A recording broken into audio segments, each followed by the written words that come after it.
നമസ്തേ. നമുക്ക് എല്ലാവർക്കും അറിയാം, വായനാ വാരമാണ് നമ്മൾ ആഘോഷിക്കുന്നത്. എന്തിനാണ് എല്ലാ വർഷവും വായന വാരമായിട്ട് തന്നെ നമ്മൾ ആഘോഷിക്കുന്നത് എന്ന് നമുക്കറിയാം. അങ്ങനെ വരുമ്പോഴാണ് പുസ്തകങ്ങളുടെയും അവയുടെ വായനയുടെയും പ്രാധാന്യം എന്ത് എന്ന് നമുക്ക് മനസ്സിലാകുന്നത്. വായന വസന്തമായാലോ? എങ്ങനെയാണ് വായന വസന്തമാക്കുന്നത്? വസന്തകാലം എങ്ങനെയാണ് എന്നറിയാം. നിറയെ പൂക്കളും കായ്കളും അന്തരീക്ഷം മുഴുവനും ഭംഗിയുടെ, സൗന്ദര്യത്തിന്റെ, സുഗന്ധത്തിന്റെ നിറവ് കാണുന്നു.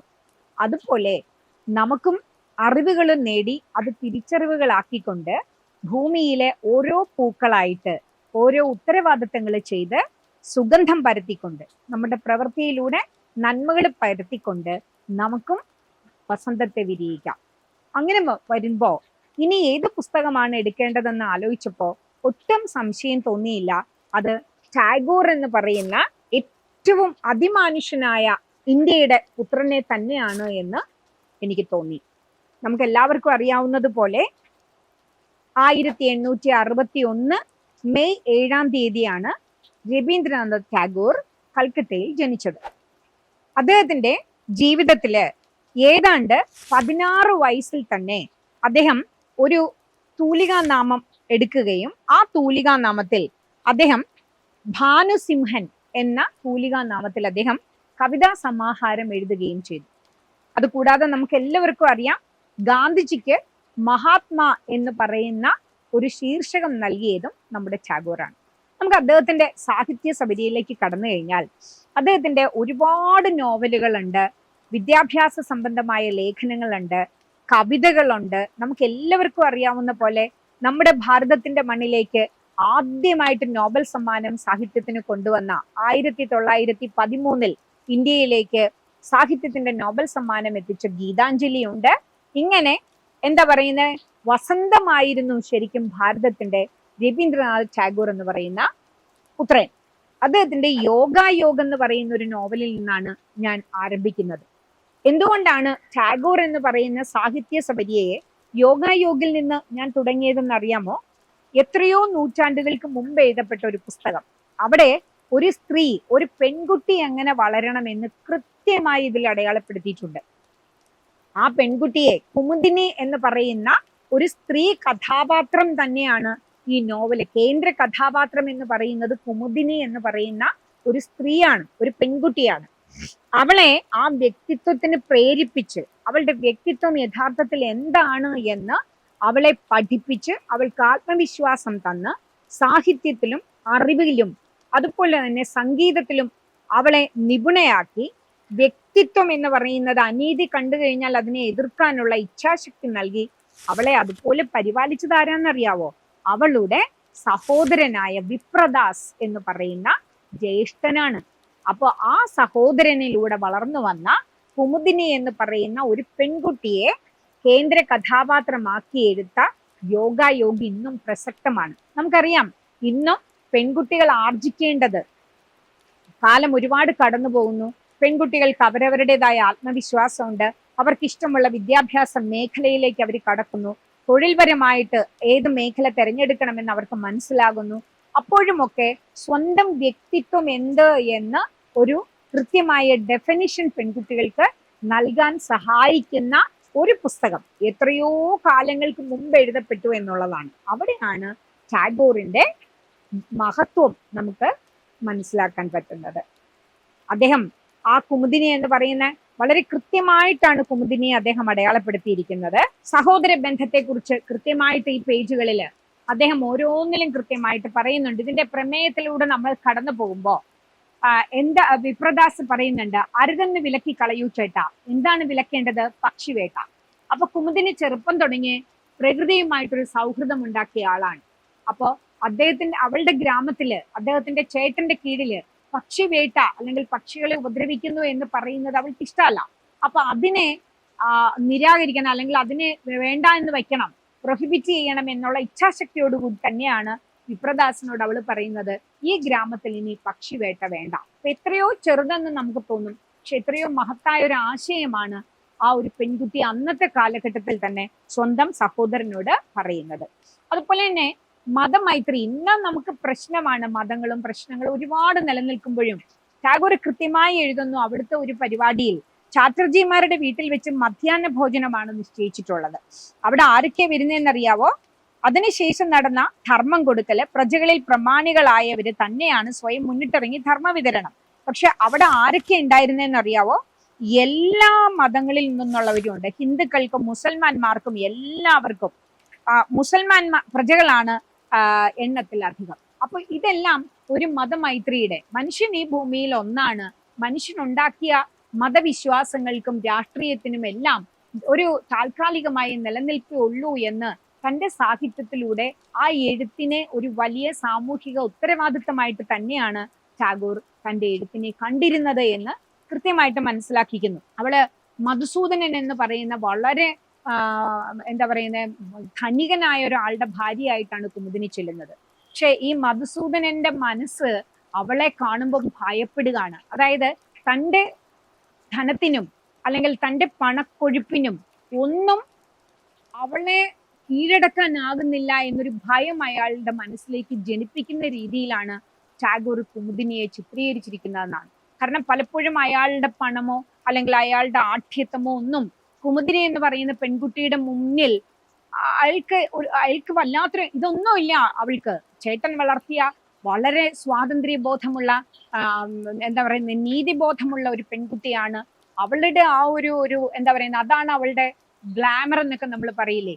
അങ്ങനെ ഒരു പെൺകുട്ടിയെ എങ്ങനെ കീഴ്പ്പെടുത്തണം എന്ന് സത്യത്തിൽ മധുസൂദനൻ അറിയില്ല. പലപ്പോഴും അയാളുടെ അനീതിയെ ശക്തമായി ചോദ്യം ചെയ്യാനുള്ള ധൈര്യം ഇവള് കാണിക്കുന്നുണ്ട് എന്നുള്ളതാണ്. അതിനകത്ത് മോത്തിയുടെ അമ്മ എന്ന് പറയുന്ന ഇവളുടെ ഒരു മധുസൂദനന്റെ ഒരു കസിൻ പറയുന്ന നല്ല രസമുണ്ട്. ആ നല്ല പെൺകുട്ടിയുടെ ഉള്ളിൽ ആജ്ഞാപിക്കാനുള്ള ഒരു ശക്തി കൂടി അടങ്ങിയിരിപ്പുണ്ട്. താൻ ശരിയുടെ ഭാഗത്താണ് എങ്കിൽ അതിനെ ചോദ്യം ചെയ്യാനുള്ള ഇച്ഛാശക്തി നമുക്കുണ്ട് എന്ന് കൃത്യമായിട്ട് മനസ്സിലാവും. സ്വാഭാവികമായിട്ട് തന്നെ മധുസൂദനൻ എന്ന് പറയുന്ന ഒരു വ്യക്തിയെ തന്റെ ജീവിത പങ്കാളിയായിട്ട് പോകുന്നതിലെ പൊരുത്തക്കേട് അവള് തിരിച്ചറിയുകയും അതിനെക്കുറിച്ച് കൃത്യമായി അവള് മൂത്തിയുടെ അമ്മയോട് പറയുന്നുണ്ട്. സാധിക്കുമായിരുന്നു, ഇനിയും നിനക്ക് സാധിക്കുമോ മധുസൂദനനെ സ്നേഹിക്കാൻ എന്ന് ചോദിക്കുമ്പോൾ, സാധിക്കുമായിരുന്നു സ്നേഹിക്കാൻ. എല്ലാത്തിനെയും എളുപ്പത്തിൽ ഇഷ്ടപ്രകാരം ഒക്കെ ആക്കി തീർക്കാൻ കഴിവുള്ള ഒന്നിനെ ഹൃദയത്തിൽ സൂക്ഷിച്ചു കൊണ്ടുവന്നിട്ടുണ്ടായിരുന്നു ഞാൻ. നിങ്ങളുടെ മൂപ്പിന്ന് തുടക്കത്തിൽ തന്നെ അത് തച്ചുടച്ച് തവിടുപൊടിയാക്കി കളഞ്ഞു. അപ്പോൾ എനിക്ക് ഏത് കാര്യവും പ്രയാസമേറിയതായിട്ടാണ് അനുഭവപ്പെട്ടത്. എന്റെ ശരീരത്തിലെ പുറമെയുള്ള മിനുത്ത തൊലി മുഴുവനും ആരോ വലിച്ചുരിച്ചു കളഞ്ഞതുപോലെ. അതായത് അവളുടെ സ്വത്വബോധത്തെ മനസ്സിലാക്കാനോ അതിന്റെ മുമ്പിൽ സ്വയം പരാജിതനാണ് എന്ന് തോന്നുന്ന അപകർഷതാ ബോധം അവളോടുള്ള അനീതിയായിട്ട് അയാൾ പെയ്ത് ഇറക്കുമ്പോ അതിൽ നിന്ന് അവള് സ്വയം പിന്മാറുകയാണ്. ഇനി മതി എന്നൊരു തോന്നല് അവൾക്ക് വരികയാണ്. അന്നത്തെ കാലഘട്ടത്തിൽ തിരിച്ച് വിപ്രദാസിന്റെ അല്ലെങ്കിൽ അവൾ ജനിച്ചു വളർന്ന വീട്ടിലേക്ക് പോകാൻ കാണിക്കുന്ന ആ ഒരു സ്വാതന്ത്ര്യ ബോധം സത്യത്തിൽ പെൺകുട്ടികൾക്ക് എല്ലായിടത്തും. അതിന് വേണ്ടത് അവരവരോട് വളർത്തിയെടുക്കേണ്ട ഒരു ആത്മവിശ്വാസമാണ്. ഞാൻ കാലഘട്ടത്തിലെ പെൺകുട്ടിയാണ്, എനിക്ക് എൻ്റെതായ വഴികളുണ്ട്, എൻ്റെ ആത്മവിശ്വാസമുണ്ട്. ഞാൻ ഒരിക്കലും മറ്റൊരാളുടെ മാനസികമായ ഒരു അടിമത്വം സ്വീകരിക്കുകയില്ല എന്ന് നമുക്ക് പറയണമെങ്കിൽ നമുക്ക് അത്രയും ഇച്ഛാശക്തി നമുക്ക് ഉണ്ടാവണം. അത് അറിവിൽ നിന്നാണ്, അതിനെ തിരിച്ചറിവാക്കുമ്പോഴാണ് നമുക്കത് ഉണ്ടാകേണ്ടത്. എന്നിട്ട് അവൾ വീട്ടിൽ ചെല്ലുമ്പോഴാണ് അറിയുന്നത് അവൾ ഗർഭിണിയാണ്. അപ്പൊ അവൾക്കൊരു സ്വാഭാവികമായിട്ട് അനുഭവിക്കുന്ന ഒരു പാരതന്ത്ര്യമുണ്ട്. അവിടെ അപ്പോഴും അവൾ പറയുന്നുണ്ട്, ഇനിയും വേണ്ട എന്ന് എനിക്ക് തോന്നിയാൽ, ഇതെന്റെ കുഞ്ഞിന് വേണ്ടിയിട്ട് ഞാൻ വീണ്ടും മധുസൂദനന്റെ അടുത്തേക്ക് പോകുന്നു. പലപ്പോഴും നമ്മൾ അങ്ങനെയാണല്ലോ, കുഞ്ഞുങ്ങൾക്ക് വേണ്ടിയിട്ടാണ് പല സ്ത്രീകളും പലതും സഹിക്കുന്നത്. പക്ഷെ എന്നിട്ടും അവള് ചേട്ടനോട് പറയുന്നുണ്ട്, ചേട്ടാ ഇനിയും എന്നെ വേണ്ട എന്ന് ആ വീട്ടിൽ എനിക്ക് അനുഭവപ്പെട്ടാൽ അന്ന് ചേട്ടൻ എന്നെയും സ്വതന്ത്രയാക്കണം. അപ്പോഴേക്കും ഞാൻ അവരുടെ കുട്ടിയെ അവരുടെ കയ്യിൽ തന്നെ ഏൽപ്പിച്ചു വെച്ച് പോന്നേക്കും. സന്താനത്തിനു വേണ്ടിയും നഷ്ടപ്പെടുത്തി കളയാൻ വയ്യാത്ത ഒന്നുണ്ട് ലോകത്തിൽ, അതെന്നെ പഠിപ്പിച്ചത് ചേട്ടനാണ്. അപ്പൊ ഒരു പെൺകുട്ടി എന്താണ് എന്ന അക്ഷരാർത്ഥത്തിൽ അപ്പൊ എനിക്ക് പലപ്പോഴും തോന്നിയിട്ടുണ്ട്, വളരെ കൃത്യമായിട്ട് തന്നെ നമ്മുടെ ഉത്തരവാദിത്തങ്ങൾ ചെയ്തു കഴിഞ്ഞാൽ എന്നിട്ടും നമ്മൾ അപമാനിക്കപ്പെടുന്നു എന്ന് തോന്നിയാൽ ആ ഉത്തരവാദിത്തത്തെ നമുക്ക് മതിയാക്കിക്കൊണ്ട് നമ്മളുടേതായ വഴികളിലേക്ക് നമുക്ക് കടക്കാനുള്ള ഒരു ബോധം പെൺകുട്ടിക്ക് നൽകുന്ന രീതിയിൽ തന്നെയാണ് ടാഗോർ എഴുതിയിരിക്കുന്നത്. അതുപോലെ തന്നെയാണ് ഗോര എന്ന് പറയുന്ന നോവലിലും വളരെ രസകരമായിട്ടാണ് അദ്ദേഹം ഒരു സാമൂഹിക ഉത്തരവാദിത്വം എന്ന രീതിയിൽ തന്നെയാണ് ഇവിടെയൊക്കെ നമ്മൾ പറയുന്നത്. പെൺകുട്ടികളുടെ വിദ്യാഭ്യാസത്തിനും ഇവളും ഈ കുമുദിനിയും അങ്ങനെയാണ്. സാഹിത്യത്തെക്കുറിച്ച് അറിയാം, അതുപോലെ തന്നെ അവള് നന്നായിട്ട് മ്യൂസിക്കൽ ഇൻസ്ട്രുമെന്റ് വായിക്കുന്ന ഒരു പെൺകുട്ടിയാണ്. നമുക്ക് ബംഗാളി സാഹിത്യവും ബംഗാളി സംഗീതവും അവിടുത്തെ പെൺകുട്ടികളുടെ ഒരു എന്താ പറയുന്നത്, അവരുടെ ആത്മവിശ്വാസത്തിന്റെ ഒരു ഭാഗമായിട്ട് തന്നെയാണ് ഇന്നും അവിടെ അവര് എടുക്കുന്നത് എന്നുള്ളതാണ് ശരി. അതുപോലെ തന്നെ ഇദ്ദേഹത്തിന്റെ ഈ 2 നോവലുകൾ കൂടാതെ ഒരുപാട്, ഇപ്പൊ കാബൂളിവാല എന്ന് പറയുന്നത് നമുക്കൊരു ഗൃഹാതരത്വമാണ്. കാബൂളിവാല എങ്ങനെയാണ് വയസ്സായ ഒരാൾക്കും ഒരു പെൺകുട്ടിക്കും തമ്മിൽ ഇത്രയും പ്രായ വ്യത്യാസത്തിനനുസരിച്ച് അതിനും അപ്പുറം അല്ലെങ്കിൽ അനുഭവങ്ങൾക്കപ്പുറം, കാബൂളിവാല ആരാന്ന് നമുക്കൊക്കെ അറിയാം, മിനി ആരാന്ന് നമുക്കറിയാം, ആ കുട്ടികൾ അവര് തമ്മിലുള്ള ഒരു സൗഹൃദം എങ്ങനെയാണ് ഇത്രയും ശക്തമായിട്ട് തീവ്രമായിട്ട് എങ്ങനെയാണ് എന്ന് അക്ഷരങ്ങളിലൂടെ വാക്കുകളിലൂടെ വരച്ചു ചേർത്ത കാബൂളിവാല ഇന്നും നമ്മുടെ മനസ്സിലൊരു ഗൃഹാതരത്വം ഉളവാക്കുന്നു.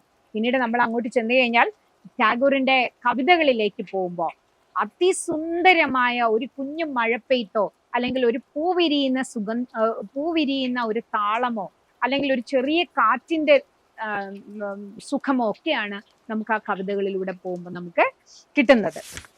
അതിനകത്ത് ഏറ്റവും പ്രശസ്തമായത് ഞാൻ നേരത്തെ നിങ്ങളോട് പറഞ്ഞ പോലെ നമ്മുടെ ഗീതാഞ്ജലിയാണ്. അതിനകത്ത് പ്രാർത്ഥന, പ്രയർ എന്ന് പറയുന്നുണ്ട്. എപ്പോഴും നമ്മൾ ഇന്നത്തെ ഒരു സാമൂഹിക ചുറ്റുപാടിൽ നിന്നുകൊണ്ട് എപ്പോഴും നമ്മുടെ മനസ്സിലൊരു പ്രാർത്ഥന പോലെ തന്നെ വരും. എന്താണ്? എവിടെയാണോ ശക്തമായ അറിവുകൾ അവിടെ എൻ്റെ ശിരസ് കുനിയാതെ നിൽക്കണമേ. എവിടെയാണോ എൻ്റെ ഭൂമി പലതിനും ന്റെയും അടിമയാക്കിക്കൊണ്ട് മുറിച്ചു മാറ്റപ്പെടുന്നത്, അങ്ങനെ ഒന്നിൽ നിന്ന് എന്നെ സ്വതന്ത്രനാക്കണമേ, എൻ്റെ രാജ്യത്തെ സ്വതന്ത്രമാക്കണമേ. മനുഷ്യന്റെ അറിവില്ലായ്മ കൊണ്ട് നമ്മൾ നമ്മുടെ ഭൂമിയെയും നമ്മുടെ മനസ്സിനെയും പല കഷണങ്ങളായിട്ട് വെട്ടിമുറിക്കുന്ന ഈ കാലഘട്ടത്തിൽ അതല്ല, സുന്ദരമായ ഈ ഭൂമിയിൽ വളരെ കുറച്ചു സമയം ജീവിക്കാൻ കിട്ടിയ ഈ ജീവിതം എല്ലാ വൈവിധ്യങ്ങളെയും ഉൾക്കൊണ്ടുകൊണ്ട് ജീവിച്ചു തീർക്കാൻ, സുന്ദരമായിട്ട് ജീവിച്ചു തീർക്കാൻ എന്നെ അനുവദിക്കണമേ. അങ്ങനെ ഒരു തലത്തിലേക്ക് ഈശ്വര എൻ്റെ രാജ്യത്ത് ഉയർത്തേണമേ എന്നുള്ളൊരു പ്രാർത്ഥന, അതാണ് പ്രയർ. എന്തൊരു രസകരമായിട്ടാണ് ഗീതാഞ്ജലി തുടങ്ങുന്നത് തന്നെ. ഈശ്വര, അത് അങ്ങയുടെ കയ്യിലിരിക്കുന്ന ഒരു ഓടക്കുഴലില് പോലെ അങ്ങ് എന്നെ മാറ്റണം. ആ ഓടക്കുഴലിലെ ശബ്ദസ്വരങ്ങൾ അങ്ങ് മീട്ടുന്നത് പോലെ എന്നെ അദ്ദേഹത്തിന്റെ സംഗീതം മീട്ടാൻ എൻ്റെ ജീവിതത്തിന്റെ പ്രവർത്തന മണ്ഡലത്തെ അങ്ങ് ഉപയോഗിക്കണമേ എന്ന് പ്രാർത്ഥിച്ചുകൊണ്ടാണ് ഗീതാഞ്ജലി തുടങ്ങുന്നത്. അതിസുന്ദരമായ അദ്ദേഹത്തിന്റെ ടാഗോറിന്റെ ആകാശപ്പറവകൾ എന്ന് പറയുന്ന ഹൈക്യൂ കവിതകളുടെ ഒരു മലയാള തർജ്ജിമ എൻ്റെ ഏറ്റവും അടുത്ത സുഹൃത്ത് എനിക്ക് സമ്മാനമായി തന്നത് ഈ സമയത്ത് ഞാൻ ഓർക്കുന്നു. വളരെ ചെറിയ ചെറിയ കവിതകളാണ്, പക്ഷെ നമ്മുടെ ഹൃദയത്തിൽ തൊടുന്ന ഒരു എന്താ പറയുന്നത്, വാക്കുകളുടെ ഒരു സുന്ദരമായ ചിത്രം അതിനകത്ത് ആലേഖനം ചെയ്തിരിക്കുന്നത് നമുക്ക് കാണാനായിട്ട് കഴിയും. ഇനി ഇതിൽ നിന്ന് നമ്മൾ ഈ ടാഗോറിന്റെ എനിക്ക് തോന്നുന്നു ടാഗോറിന്റെ ഗീതാഞ്ജലിയുടെ സാഹിത്യ നോബൽ സമ്മാനത്തിന്റെ ഏതാണ്ട് 100ാം വാർഷികത്തിൽ എന്നോട് ഒരു പുസ്തകം എഴുതാവോ ടാഗോറിന്റെ ചോദിച്ചപ്പോ ആരോ പറഞ്ഞ പോലെ ഒരു വലിയ അപാരതയിലേക്ക് കൈവയ്ക്കുന്നതാണ് എന്ന് തോന്നിയപ്പോഴും ടാഗോറിനെ കുറിച്ച് അറിയാനുള്ളൊരു ആഗ്രഹം മാത്രമായിരുന്നു അന്ന് ആ ഒരു യജ്ഞത്തിനെ ഒന്ന് തൊട്ടു നോക്കിയാലോ എന്ന് എനിക്ക് തോന്നിയത്. അങ്ങനെ നോക്കുമ്പോൾ തീർച്ചയായിട്ടും അത് പൂർണ്ണമാകണമെങ്കിൽ അദ്ദേഹം സ്ഥാപിച്ച വിശ്വഭാരതി സർവകലാശാല എന്തെന്നറിയണം എന്ന് തോന്നിയിരുന്നു. അങ്ങനെ വിശ്വഭാരതിയിലേക്ക് ഒരു 3 ദിവസത്തെ യാത്ര പുറപ്പെടുകയും അദ്ദേഹം എന്താണ് വിശ്വഭാരതിയിലൂടെ ഉദ്ദേശിച്ചത് എന്ന് കൃത്യമായി മനസ്സിലാക്കുന്ന ഒരു പുസ്തകം നമുക്കിതിനകത്ത്, ഈ പുസ്തകത്തിന്റെ കാണിക്കുന്നത് ശരിക്കും വിശ്വഭാരതി എന്താണ് എന്ന് നമുക്ക് കൃത്യമായിട്ട് മനസ്സിലാകും എന്നുള്ളത് കൊണ്ടാണ്. ഇതിന്റെ പുസ്തകത്തിന്റെ പണിപ്പുര തന്നെ എൻ്റെ ജീവിതത്തിൽ ഒരുപാട് ഭാഗ്യങ്ങൾ തന്നുകൊണ്ടായിരുന്നു. നമുക്ക് ഏറ്റവും ആദരണീയനായ പ്രിയങ്കരനായ നമ്മുടെ doctor K Jayakumar sir IAS, അദ്ദേഹം അന്ന് മലയാള സർവകലാശാല തിരൂരിന്റെ വൈസ് ചാൻസലറായിട്ട് ജോലി ചെയ്യായിരുന്നു.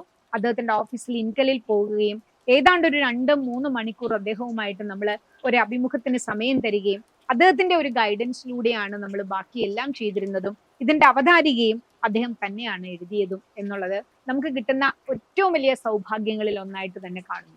അങ്ങനെ നമ്മൾ വിശ്വഭാരതിയിലേക്ക് പോകുന്നു. കൽക്കട്ടയിൽ നിന്ന് വിശ്വഭാരതിയുടെ സ്ഥലത്തേക്ക് നമ്മൾ പോകുമ്പോൾ ഏതാണ്ട് 2.5 മണിക്കൂർ ട്രെയിൻ യാത്രയുണ്ട്. അങ്ങനെ നമ്മൾ ആ ട്രെയിനിൽ കയറിയിരിക്കുമ്പോൾ ഇതിനു വേണ്ടിയിട്ട് നമ്മൾ പ്രിപ്പയർ ചെയ്യുന്ന സമയത്താണ് ബാവുൽ ഗായകരെ കുറിച്ച് നമ്മൾ കേൾക്കുന്നത്. സ്വാഭാവികമായിട്ടും ആ പാടങ്ങളിലൂടെ ട്രെയിന് ഇങ്ങനെ പോയിക്കൊണ്ടിരിക്കുമ്പോൾ ഏതോ ഒരു സ്റ്റേഷനിൽ നിന്ന് ബാവുൽ ഗായകർ വരികയും അവരുടെ ഏക്താര എന്ന് പറയുന്ന ഒറ്റക്കമ്പി വീണ വെച്ചുകൊണ്ട് അവര് ആ പാട്ടുകൾ പാടുകയും ചെയ്യും. അത് വളരെ കൊളോക്കിയൽ ആയിട്ടുള്ള ലാംഗ്വേജിലാണ് അവരത് പാടുന്നത്. അങ്ങനെ അതിനകത്ത് ഏറ്റവും രസകരമായിട്ട് ഈ ടാഗോറിന്റെ ഒരു വരി വായിച്ചിട്ട് നമുക്ക് നോക്കാം. ഭൂമിയിൽ എവിടെയും സൃഷ്ടിയിൽ ഞാൻ സ്ത്രീ പുരുഷ ഐക്യം ദർശിക്കുന്നു. ഉപനിഷത്തുകളും സൂഫി ഗീതങ്ങളും ഈ സ്വരൈക്യത്തിന്റെ സുന്ദരമുഖങ്ങൾ എന്നിൽ ആഴത്തിൽ പതിയാൻ സഹായകമായി. പ്രകൃതിയുടെ താളത്തിൽ മാത്രം ഒന്നാകാൻ കഴിയുന്ന ജീവൻ എന്ന വിസ്മയത്തെ ഞാൻ അടുത്തറിഞ്ഞു. പരിസ്ഥിതിയുടെ താളം തെറ്റൽ ജീവന്റെ താളം തെറ്റലാണെന്ന പച്ചയായ സത്യം എന്നിൽ നടുക്കമുണ്ടാക്കി. ശരിക്കും ഇത് അനുഭവിക്കണമെങ്കിൽ നമ്മൾ ജീവിതത്തിന്റെ ഒരു പ്രാവശ്യമെങ്കിലും വിശ്വഭാരതിയുടെ മണ്ണിൽ നമ്മൾ കാലുകുത്തണം. അതിനകത്ത് അദ്ദേഹത്തിന്റെ ഭയങ്കര രസകരമായിട്ടുള്ള ഒരു ട്രാൻസ്ലേഷനാണ്. ഗ്രീഷ്മ മേഘങ്ങളുടെ പെയ്യാത്ത മഴ പോലെ ആ രഹസ്യം എന്നിൽ നിദ്യുതമാണല്ലോ. മൗനത്തിൽ പൊതിഞ്ഞ ഒരു രഹസ്യം, അത് പേറി സഞ്ചരിക്കുകയാണ് ഞാൻ. വേനൽ മയക്കമാർന്ന മരച്ചാർത്തിന് കീഴെ മന്ദഗാമിനിയായി നീരൊഴുക്കിനെതിരെ അടക്കം പറയാൻ എനിക്ക് ആ രാജ്യമുണ്ടല്ലോ. ഈ സായങ്കാലത്തിന്റെ മൗനം ഏതോ കാലച്ചയ്ക്കും കാതോർക്കും പോലെ തോന്നുന്നു. നീ എന്റെ കണ്ണുനീരിന്റെ കാരണമാരായിരുന്നു. അദ്ദേഹത്തിന്റെ നമ്മുടെ ഹൃദയത്തിൽ തൊടുന്ന വരികളാണ്. അക്ഷരങ്ങളെ സ്നേഹിക്കുന്ന ആളുകൾക്ക് കൃത്യമായിട്ട് മനസ്സിലാക്കാം. ഇപ്പൊ വിശ്വഭാരതിയുടെ ക്യാമ്പസിലേക്ക് നടന്നെടുക്കുമ്പോൾ വിശ്വഭാരതി കളർ ഫോട്ടോസ് അല്ല, പക്ഷെ ഈ വിശ്വഭാരതിയുടെ ക്യാമ്പസിലേക്ക് നമ്മൾ എത്തുന്നു. അത് കഴിഞ്ഞു കഴിഞ്ഞാൽ അവിടെ തന്നെ നമ്മൾ ശാന്തിനികേതൻ കാണുന്നു. അവിടുത്തെ കുട്ടികളെ പ്രകൃതിയോട് ബന്ധപ്പെട്ടാണ്. ഇത് അവിടുത്തെ ഏക്കർ കണക്കിന് വരുന്ന സ്ഥലത്തിലെ മരങ്ങളാണ്.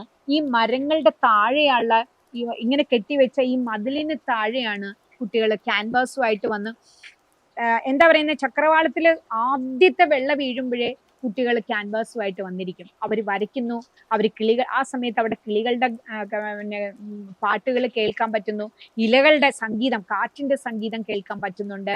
ഇങ്ങനെ ഉണർന്നു വരുന്ന പ്രഭാതത്തിനൊപ്പമാണ് ആ ക്യാൻവാസിലേക്ക് അവർ ചിത്രങ്ങൾ പകർത്തുന്നത്.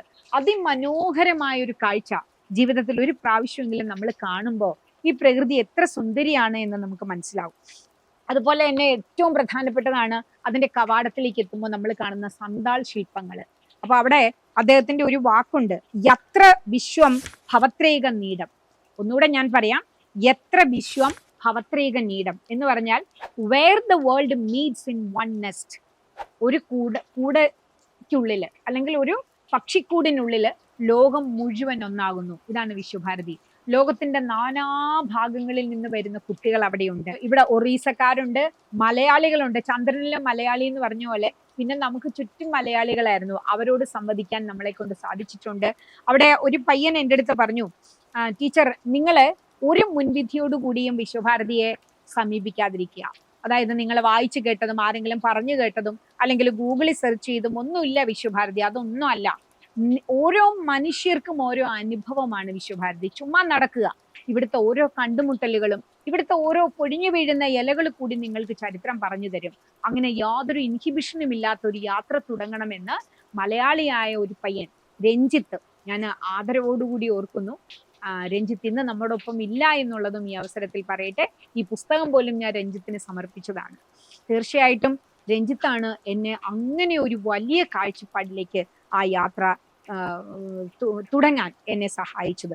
അതുപോലെ തന്നെ ടാഗോറിന്റെ ഏറ്റവും വലിയ പ്രത്യേകതയായിരുന്നു ലോകത്ത് എവിടെ പോയാലും അവിടുത്തെ മരങ്ങൾ കൊണ്ടുവരും. അപ്പൊ ആ ഋതുഭേദങ്ങൾക്കനുസരിച്ച് തീർച്ചയായിട്ടും ആ മരങ്ങൾ അവിടെ പൂക്കുമായിരുന്നു എന്നുള്ളതാണ്. നിറയെ എന്താ പറയുന്നത്, ആരോ വാരി വിതറി നക്ഷത്രങ്ങളെ ഒരു മരത്തിനകത്തിട്ടാലോ അതേപോലുള്ള ഒരു പ്രകൃതി ഒരു അനുഭവമായിരുന്നു ഒരുപാടും പൂത്തു നിൽക്കുന്ന ഈ കുഞ്ഞും വെള്ളപ്പൂക്കളെ പേറിക്കൊണ്ടു നിന്ന ആ മരം എന്ന് പറയുന്നത്. അങ്ങനെ നമ്മൾ ഇങ്ങനെ ഇത് ചെയ്യുമ്പോൾ ഈ ബാവുൽ ഗായകരെ കുറിച്ച് നമ്മൾ ഇങ്ങനെ സംസാരിക്കുമ്പോൾ അദ്ദേഹത്തിന്റെ ഒരു കവിത, അതും നമ്മൾ ബാവുൽ ഗായകരുടെ വീട്ടിൽ അന്ന് രാത്രി പോയി അവർ വളരെ കൊളോക്കിയൽ ഹിന്ദിയിൽ അവരുടെ ഏക്താരം മീട്ടിക്കൊണ്ട് പാട്ടുകൾ പാടുമ്പോൾ അതിൽ ഒരു പാട്ടിന്റെ ഇത് പറയാണ്, ഒരു മരം അവിടെ കാണുകയാണ്, ഒറ്റപ്പെട്ട് ഏതോ ഒരു റെയിൽവേ സ്റ്റേഷനിൽ ഇങ്ങനെ നിൽക്കുന്ന മരം. അതിന് ആ മരത്തെ കുറിച്ച് എഴുതിയേക്കണാണ്, നീ ബേൽപൂരിലെ ചുവന്ന മണ്ണിലേക്ക് വരിക, നിന്റെ ദേശം ഇവിടെയാണ്. ഇവിടുത്തെ നദിക്കരയിലെ ഷെമുൾ മരത്തിൽ ഒത്തിരി ഭാഷകളിൽ പാടുന്ന കിളികളുണ്ട്. അവർ നിന്നെ അന്വേഷിച്ചെത്തും. പ്രഭാതത്തിൽ നിന്നിൽ വിരിയാനിരിക്കുന്ന പൂക്കൾക്ക് വേണ്ടി, മനസ്സിൽ നിറയുന്ന ആശകളുടെ പൂർത്തീകരണത്തിനു വേണ്ടി, ഉത്സവങ്ങളുടെ നിറങ്ങളുടെ ആഘോഷങ്ങളുടെ നാട്ടിലേക്ക് നീയും കൂട്ടായി എത്തുക. ബാവലുകൾ ഇങ്ങനെ പാടിക്കൊണ്ടിരിക്കുന്നു ജീവിതത്തെക്കുറിച്ച്, മരങ്ങളെയും കിളികളെയും പറ്റി, ആകാശത്തിന് താഴെയുള്ള എല്ലാത്തിനെ കുറിച്ചും അവർ പാടും. അത് ഒന്നും അവർക്ക് മാറ്റിവെക്കാനില്ല. അവർ ഒരേ വഴിയിലൂടെ ഒഴുകുന്നവരാണ്. അതുകൊണ്ട് തന്നെയാണ് അവർക്ക് കൃത്യമായ ഒരു ഇടം വിശ്വഭാരതിയുടെ മണ്ണിൽ കൊടുക്കണമെന്ന് ടാഗോർ തീരുമാനിച്ചത്. അങ്ങനെ ഞങ്ങള് അവരുടെ വീട്ടിലേക്ക് ചെല്ലുമ്പോൾ ആ വീട് അതിസുന്ദരമാണ്. ഇതാണ് ബാവുലിന്റെ വീട് എന്ന് പറയുന്നത്. ഒരു പ്രത്യേക മരത്തിന്റെ പറ്റോല് പോലുള്ള ഒരു ഇല കൊണ്ടാണ് അവരുണ്ടാക്കുന്നത്.